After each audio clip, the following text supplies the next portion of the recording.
निरपेक्ष लोकसेवेचा तुम्ही दिला वसा, आम्ही चालवू पुढे सदैव हा वारसा। कैलासवासी सौ अलकामाई भीमाजी शेठ सोनवणे यांना भावपूर्ण श्रद्धांजली। दशक्रिया विधी रविवार दिनांक 13/8/2017 रोजी सकाळी 8 वाजता पिंपळवंडी स्टँड येथे कुकडी नदीच्या पवित्र तीरावर होईल।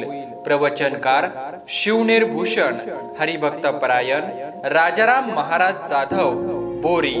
शोकाकुल श्री भीमाजी शेठ शंकरराव सोनवणे आणि बंधू श्री शरद दादा भीमाजी शेठ सोनवणे, श्री सचिन भाऊ भीमाजी शेठ सोनवणे, श्री शशिकांत भीमाजी शेठ सोनवणे आणि सौ वैशाली केतन लोंढे तसेच समस्त ग्रामस्थ चाळकवाडी पिंपळवंडी जुन्नर तालुका